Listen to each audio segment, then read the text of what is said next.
नमस्कार, जय श्याम दोस्तों। आज की इस वीडियो में हम जानेंगे कि कमलेश्वर राय सर ने आरसीएम बिजनेस में ज्वाइन करने के बाद जो उनकी पहली इनकम थी वो थी 52 रुपये। आरसीएम बिजनेस में उन्होंने कंसिस्टेंसी के साथ काम किया और कंसिस्टेंसी के काम करने के साथ साथ उन्होंने आरसीएम बिजनेस से 50 करोड़ की संपत्ति कैसे बनाई और वो आरसीएम बिजनेस में कैसे सफल हुए। और दोस्तों, आपके कई सारे डाउट्स इस वीडियो में क्लियर होंगे, तो दोस्तों वीडियो में आप बने रहिए। और फिर बीसी छबड़ा जी ने अपने स्टाफ से एक पेपर मंगाया, उस पेपर पर लिखा कुछ और लिफाफे में बंद किया और उन्होंने कहा कि तुमने आरसीएम बिजनेस ज्वाइन कब किया था। हमने कहा कि हमने 9 जनवरी 2004 को। उन्होंने उस लिफाफे पर लिखा 9 जनवरी 2005। हमने कहा कि सर हमने 4 बोला। उन्होंने कहा मैंने सुना, हमने 5 लिखा। 9 जनवरी 2005 को तुम्हारा इस बिजनेस में 1 साल होगा और 1 साल बाद जब होगा तो इस लिफाफे को खोलना, उसके पहले मत खोलना। हम घर आए, उस लिफाफे को ठीक से रख दिए, काम करने लगे, लोगों को प्लान दिखाने लगे, प्रतिदिन 2 लोगों को बताने लगे। महीने में 60, उसमें से जुड़ ही जाते थे 2, 4, 8 और लोगों को बताने लगे। चौथे महीने हम रॉयल्टी अचीवर बने, 8वें महीने हम टेक्निकल अचीवर बने। और दोस्तों 12वें महीने की मेरी इनकम, 12वें महीने की जो मेरी चेक आई थी वो 1,12,000 की थी। अब 1,12,000 की चेक आई थी, ये मायने नहीं रखता था।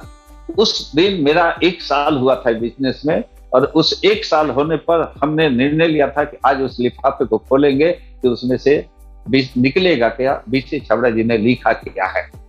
दोस्तों उस दिन हम घर आए, 8 जनवरी को हम रात को सोए, बच्चों से कहे कि बेटा आज मेरे को अलग छोड़ दो, क्योंकि उस समय इनकम बहुत अच्छी आ गई थी। झोपड़ी से निकलकर हम 3 बेडरूम के फ्लैट में पहुंच चुके थे।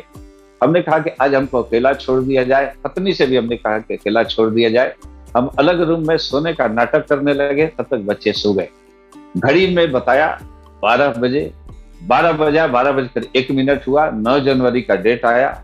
हमने अलमारी से उस लिफाफे को निकला उसमें से कागज का टुकड़ा, और हम उस लिफाफे में कागज का टुकड़ा निकालकर जो उसमें बीसी छबड़ा जी ने लिखा था पढ़ना स्टार्ट किया। पढ़ता रहा, रोता रहा, पढ़ता रहा, रोता रहा, पढ़ता रहा, रोता रहा। दोस्तों सुबह के 4 बज गए उस कागज के टुकड़े पर जो लिखा था उसको पढ़ने में, और केवल 2 लाइन लिखा हुआ था और उस 2 लाइन को पढ़ते हुए रोते रहे, पढ़ते रहे, रोते रहे। सुबह के 4 बज गए। मेरी पत्नी आई, देखी कि रोते हुए, उसने कहा कि अरे पत्थर दिल इंसान, तू तो उस दिन भी नहीं रोया था जिस दिन बच्चा बीमार था। डॉक्टर ने कहा था कि यह दवा लाओ, नहीं तो तुम्हारा बच्चा नहीं बचेगा, और तुम दवा का इंतजाम नहीं कर पाया था, उस दिन भी नहीं रोया था। ये तुम्हारे आंखों में आंसू कैसे? तुम्हारे आंखों में तो आंसू नहीं होना चाहिए, तू तो पत्थर दिल हो। हमने उस कागज के टुकड़े को अपनी पत्नी की तरफ बढ़ाया और उस कागज के टुकड़े को मेरी पत्नी पढ़ी। पत्नी भी रोने लगी। बच्चे आ गए, बच्चे जग गए कि मम्मी पापा रो क्यों रहे हैं। बच्चे उस कागज के टुकड़े को पढ़े, बच्चे भी हमको पकड़कर रोने लगे। 2 घंटा रोते रह गए। रोते रोते सुबह हो गई। अब आप लोग शायद जानना चाहते होंगे कि बीसी छबड़ा जी ने उस कागज के टुकड़े पर लिखा क्या था। दोस्तों बीसी छबड़ा जी ने उस कागज के टुकड़े पर केवल 2 लाइन लिखा था कि बेटा याद करो आज से 1 साल पहले की बात। बेटा याद करो 1 साल पहले की बात। 1 साल पहले जो लोग तुमको देखकर मुड़ जाते थे वो सारे लोग आज मुड़ मुड़ कर देख रहे होंगे, मुड़ मुड़ कर देख रहे होंगे, मुड़ मुड़ कर देख रहे होंगे। और दोस्तों सही में लोग मुड़ मुड़ कर देखते थे। 1200 रुपए का नौकरी करने वाला, जिसकी पहली इनकम 52 रुपए आई थी, और 52 रुपए आई थी तो बीसी छबड़ा जी को हमने खूब गाली दिया था। और बीसी छबड़ा जी ने उस दिन कहा था कि बेटा इस पर जितना जीरो लगाना चाहे लगा सकते हो। अगर तूने अपने अपलाइन की बात मानी तो उस पर 1 जीरो लग जाएगा। अगर तूने सिस्टम को फॉलो अप किया तो उस पर 1 जीरो और लग जाएगा। तुमने ड्रेस सही रखा तो 1 जीरो और लग जाएगा। मीटिंग सेमिनार अटेंड किया तो उस पर 1 जीरो और लग जाएगा। कब वो 52 रुपए 52,000 में बदलेगा, वो 52 रुपए 1,52,000 में बदलेगा, और कब वो 52 रुपए 4 लाख 5 लाख में बदल जाएगा, तुम सोच नहीं सकते हो। केवल सिस्टम को फॉलो करो, केवल सिस्टम को फॉलो करो। और एक ऐसा अपलाइन चुनो जिस अपलाइन की बात लक्ष्मण रेखा हो, भगवान का दिया हुआ वरदान हो, वो अपलाइन जैसा कहे वैसा कर दो। हमने गुरुदेव जेके जैन सर को पकड़ा और हमने कहा कि सर आज से आप जो भी कहेंगे हम करेंगे। जैन सर ने कहा कि 6 बेसिक को फॉलो करो। हमने कहा क्या है 6 बेसिक? उन्होंने 6 बेसिक बताया था कि 6 बेसिक का पहला रूल प्रोडक्ट यूज, 6 बेसिक का दूसरा रूल प्रोडक्ट के बारे में जानकारी लेना और प्रोडक्ट के बारे में जानकारी देना। 6 बेसिक का अगला रूल अपना ड्रेसअप सही रखना। 6 बेसिक का अगला रूल अपने अपलाइन पर विश्वास करना, अपने अपलाइन पर भरोसा करना, अपने अपलाइन की बात मानना। 6 बेसिक का अगला रूल मीटिंग सेमिनार कभी मत मिस करना, कभी मत मिस करना। दोस्तों यही हम किए और आज शायद आप लोगों को विश्वास नहीं होगा, जिन बच्चों को पढ़ाने के बारे में सोचते थे, जिन बच्चों के चलते मेरे घर वाले हमसे दूर हो गए थे कि इनको पढ़ाएंगे कैसे, इनकी शादी कैसे करेंगे, तो आपको बता दें उन्हीं चारों बच्चों को पढ़ाने में हमने 2 करोड़ 53 लाख रुपए खर्च किया है। आज आरसीएम से कमाया कितना ये मायने नहीं रखता, लेकिन आरसीएम से कमा कर हमने इन्वेस्ट किया तो आज करीब करीब 50 करोड़ की वो प्रॉपर्टी हो चुकी है। इस अंगूठे छाप का आज एक मेरी बिटिया जर्मनी में रहती है, आज एक बिटिया सिंगापुर में रहती है, बेटा अमेरिका में रहता है, एक बेटी दिल्ली में रहती है और 2 लाख रुपए की इंजीनियरिंग की नौकरी छोड़कर 500 गरीब बच्चों को वो पढ़ाती है। यह सब आरसीएम की बदौलत, यह सब केवल आरसीएम की बदौलत, यह सब केवल आरसीएम की बदौलत, यह सब केवल सिस्टम को फॉलो करने के बदौलत, यह सब अपलाइन पर भरोसा करने के बदौलत, यह सब टिके रहने के बदौलत। क्यों?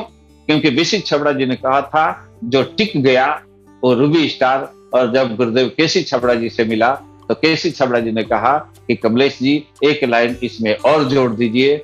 बीसी सर ने अगर कहा है कि जो टिक गया वो रूबी स्टार, तो हम बताते हैं जो सीख गया वो डायमंड। और सीखने के लिए एक गुरु होना चाहिए, उस गुरु का हाथ मत पकड़ो।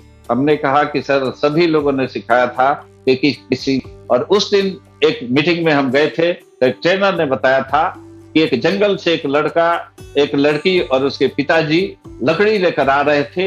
अचानक नाले में पानी का बहाव तेज हो गया। लड़की ने हाथ पकड़ रहा था, बाप कह रहा था कि बेटा जल्दी से मेरा हाथ पकड़ लो, मजबूती से पकड़ लो, और लड़की कह रही थी कि तुम पकड़ लो। बाप कह रहा था कि बेटा तुम पकड़ो या हम पकड़े, इससे क्या अंतर। बेटी ने कहा कि बेटा पापा थोड़ा सा ऊंच नीच हो जाए तो शायद मेरा हाथ आपसे छूट जाए, लेकिन आप अगर मेरा हाथ पकड़ लेंगे तो कुछ भी हो जाए आप मेरा हाथ नहीं छोड़ेंगे। यही बात केसी छबड़ा जी ने सिखाया था कि कमलेश जिस दिन तुम किसी का हाथ पकड़ोगे शायद ऊंच नीच थोड़ा सा हो जाए तो हो सकता है कि तुम हाथ छोड़ दो, लेकिन कुछ ऐसा करो कि तुम्हारा अपलाइन तुम्हारा हाथ पकड़ ले, और जिस दिन तुम्हारा अपलाइन तुम्हारा हाथ पकड़ लेगा उसके बाद तुमको कामयाबी निश्चित है। लेकिन अपलाइन हाथ पकड़ता है तो होता क्या है, कभी कभी ऐसा होता है कि अपलाइन अपने फायदे की बात कर रहा है, इसलिए लोग अपलाइन पर भरोसा नहीं करते हैं। अपलाइन की बाप ने एक बात कही थी। जैन साहब के घर हम बैठे थे, टेबल के उस पार जैन साहब बैठे थे और टेबल के हम इस पार बैठे थे। एक बड़े कागज पर जैन साहब ने लिखा 6 और हमसे उन्होंने पूछा कि क्या लिखा हुआ है। हमने कहा सर 9 लिखा हुआ है। जैन साहब ने कहा कि एकदम सही बोल रहे हो कमलेश जी, आपको 9 है 6। और यही बात होती है, अपलाइन कहता है कुछ, सामने वाले को समझ में आता है कुछ, अपलाइन लिखता है कुछ, सामने वाले को समझ में आता है कुछ। लेकिन आप अपलाइन पर भरोसा करके एक लाइन सुन लो कि खता न बही जो अपलाइन कहे वो सही। अपलाइन कहता है 6 लिखा हुआ है तो 6 मान लो, क्योंकि जब अपलाइन बनोगे तब पता चलेगा